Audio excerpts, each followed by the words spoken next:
Qatar सरकारले भिडभाडमा गएको भन्दै पक्राउ गरिएका मध्ये 150 जना नेपाली कामदारलाई बिहीबार डिपोर्ट गरी नेपाल पठाएको छ। उनीहरू कतार एयरवेजको उडान नम्बर 644 बाट काठमाडौँ आएका हुन्। कतारले यसअघि 250 जनालाई पनि डिपोर्ट गरेको थियो। ती नेपाली गत शुक्रबार सनैया क्षेत्रबाट पक्राउ परेका थिए। कोभिड-19 को संक्रमण रोकथामका लागि भिडभाडमा नजान दिएको निर्देशन अवज्ञा गरेको भन्दै कतारले नेपाली सहित विदेशी कामदारलाई पक्राउ गरेको थियो। तनहुँको खैरेनीका नरबहादुर राणाले आफूलाई भलिबल खेलिरहेका बेला कतारी प्रहरीले घेरा हालेर पक्राउ गरेको बताए। हामी क्याम्पपछि भलिबल खेलिरहेका थियौँ। हामी र मार्केटमा आएकालाई एकै ठाउँमा भेला गरी प्रहरीले पक्राउ गर्यो। उनले भने झन्डै 700 थिए होलान्। हातमा बोकेका सामान फाल्न लगाएर पुलिसले सबैलाई गाडीमा हाल्यो र जेलमा लग्यो। उनी 5 वर्षदेखि न्यू हेजन कम्पनीमा ड्राइभर थिए। आखिर हामीलाई भाइरसको परीक्षण पनि गरिएन। हामीसँग स्वास्थ्य रिपोर्ट पनि छैन। गत फेब्रुअरी 14 तारिकमा बिदा मनाएर कतार पुगेका उनले भने हामीलाई केही दिन जेलमा राखेर सिधै विमानस्थल ल्याई प्लेन चढाएर पठाइदिए। एउटै जहाजमा आएका गुल्मीका देवी बहादुर केसीले श्रीमतीलाई पैसा पठाएर गाडी स्टार्ट गर्ने बेला प्रहरीले समातेको बताए। मैले पैसा पठाउन आएको भन्दै रसिद पनि देखाए। उनीहरूले सुनेनन्।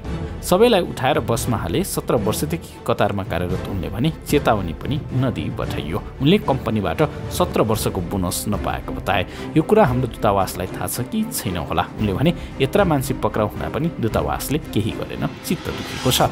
बोनसका लागि काठमाडौँ स्थित कतारी दूतावासमा गएर निवेदन दिने योजना बनाएका छन्। आफ्नो देशको जनसङ्ख्या भन्दा धेरै आप्रवासीहरूको सङ्ख्या रहेको कतारमा कोरोना भाइरसको जोखिम दिन प्रतिदिन बढ्दै गइरहेको छ। कतारले आफ्नो देशभित्र बस्ने सम्पूर्ण नागरिकलाई कोरोना भाइरसबाट सुरक्षित राख्न हरेक दिन नयाँ कदम उठाउँदै आएको छ। कतार प्रशासनले पछिल्लो 24 घण्टाको अवधिमा कोरोना भाइरस विरुद्ध केही यस्ता प्रशंसनीय कदम उठाएको छ जसले कोरोनाको प्रभाव कम गर्ने निश्चित देखिन्छ। कतारले उठाएका यस्ता कदमले होम क्वारेन्टाइनमा बसेकालाई प्रत्यक्ष फाइदा पुग्ने देखिन्छ। यसो हुँदा वैदेशिक रोजगारीको सिलसिलामा कतार पुगेका नेपालीलाई पनि लाभ हुनेछ। यात्रुलाई टिकट फिर्ता।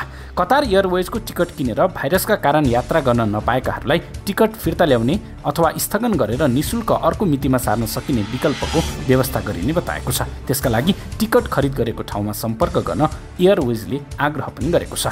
एयरवेजका अनुसार आगामी जुन 30 तारिकसम्म बुकिङ गरिएका टिकटहरू रद्द गर्न र मिति सार्न पाइनेछ।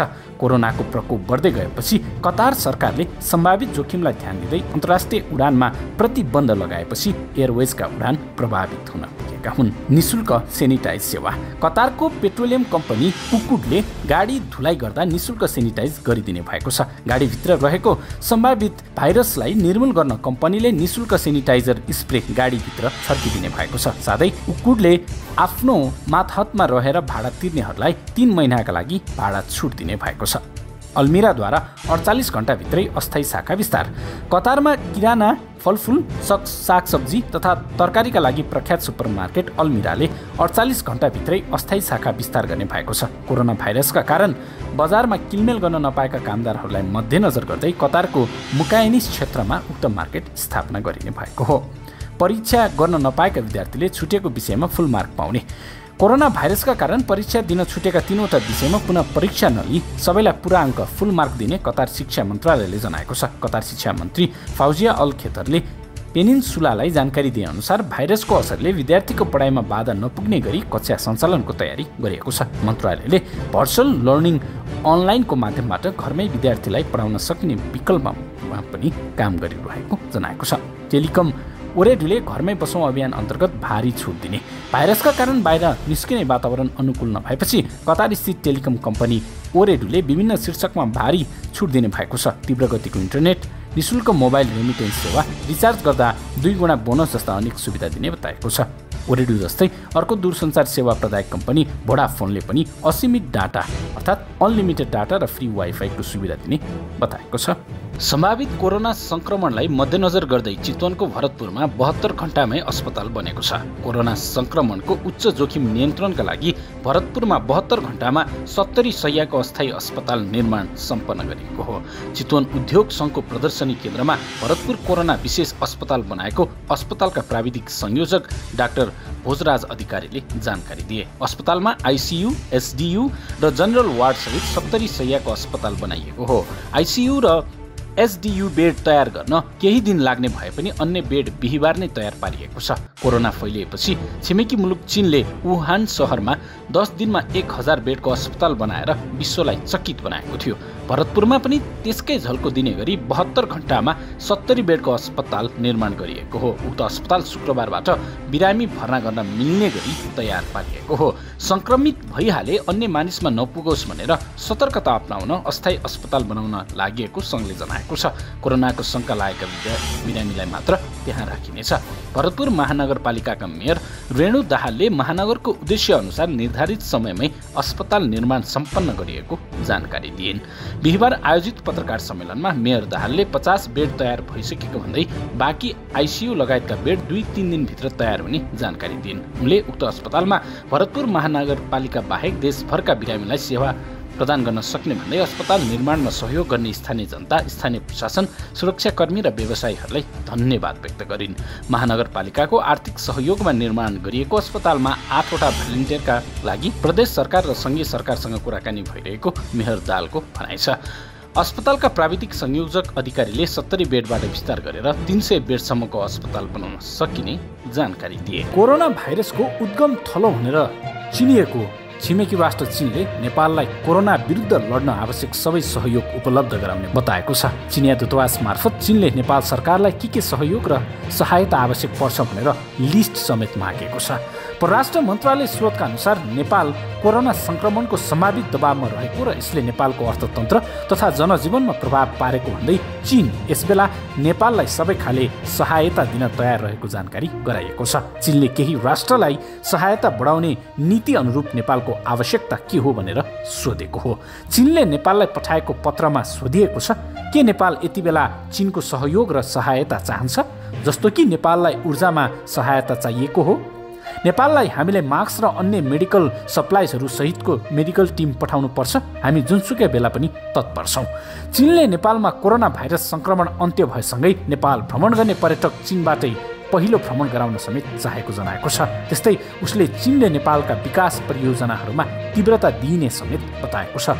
चीनसँग आवश्यक सहयोगबारे छलफल भइरहेको कोरोना रोकथाम तथा नियन्त्रण उच्चस्तरीय समितिका संयोजक तथा उपप्रधानमन्त्री ईश्वर पोखरेलले बताए। उनले चीन र भारत दुवैतिरबाट सहयोगको कुरा आएको प्रश्न पार्दै नेपाल सबै छिमेकीहरूसँग मिलेर यो महामारी विरुद्ध लड्न सक्षम रहेको बताए। केही दिन अघि मात्र चिनिया विदेश मन्त्री वाङ यीले परराष्ट्र मन्त्री प्रदीप गेवालीसँग टेलिफोन गरी नेपाललाई कोरोना संक्रमणबाट जोगाउन चीनले आवश्यक जुनसुकै सहयोग गर्ने बताएका थिए।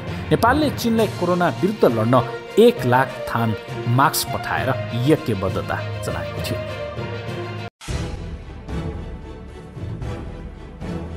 नमस्कार, इटिभी नेपालमा तपाईलाई स्वागत छ। कृपया हाम्रो यस च्यानललाई सब्स्क्राइब गरी सँगै आउने घन्टीलाई थिचिदिनुहोला र यो समाचारलाई पनि जति सक्नुहुन्छ त्यति सेयर गरिदिनुहोला।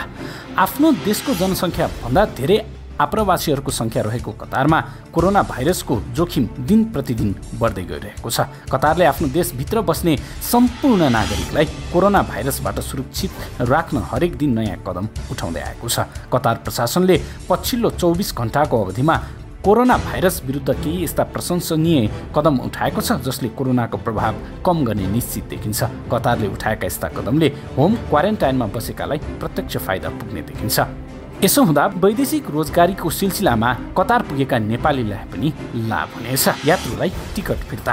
कतार एयरवेजको टिकट किनेर भाइरसका कारण यात्रा गर्न नपाएकाहरूलाई टिकट फिर्ता ल्याउने अथवा स्थगन गरेर निशुल्क अर्को मितिमा सार्न सकिने विकल्पको व्यवस्था गरिने बताएको छ। त्यसका लागि टिकट खरिद गरेको ठाउँमा सम्पर्क गर्न एयरवेजले आग्रह पनि गरेको छ। एयरवेजका अनुसार आगामी जुन 30 तारिकसम्म बुकिङ गरिएका टिकटहरू रद्द गर्न र मिति सार्न पाइनेछ।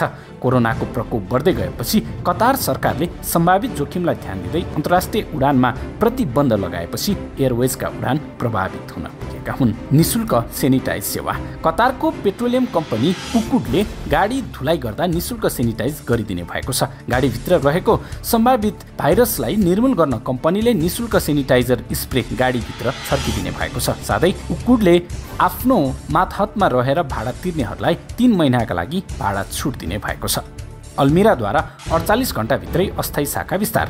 कतारमा किराना, फलफुल, सागसब्जी तथा तरकारीका लागि प्रख्यात सुपरमार्केट अल्मिराले 48 घण्टाभित्रै अस्थायी शाखा विस्तार गर्ने भएको छ। कोरोना भाइरसका कारण बजारमा किनमेल गर्न नपाएका कामदारहरूलाई मध्यनजर गर्दै कतारको मुकाइनिस क्षेत्रमा उक्त मार्केट स्थापना गरिने भएको हो। परीक्षा गर्न नपाएका विद्यार्थीले छुटेको विषयमा फुल मार्क पाउने। कोरोना भाइरसका कारण परीक्षा दिन छुटेका 3वटा विषयमा पुनः परीक्षा नलिई सबैलाई पुरा अङ्क फुल मार्क दिने कतार शिक्षा मन्त्रालयले जनाएको छ। कतार शिक्षा मन्त्री फाउजिया अल खेतरले पेनिन्सुलालाई जानकारी दिएअनुसार भाइरसको असरले विद्यार्थीको पढाइमा बाधा नपुग्ने गरी कक्षा सञ्चालनको तयारी गरिएको छ। मन्त्रालयले भर्चुअल लर्निङ अनलाइनको माध्यमबाट घरमै विद्यार्थीलाई पढाउन सकिने विकल्पमा पनि काम गरिरहेको जनाएको छ। टेलिकम ओरेडुले घरमै बसौँ अभियान अन्तर्गत भारी छुट दिने।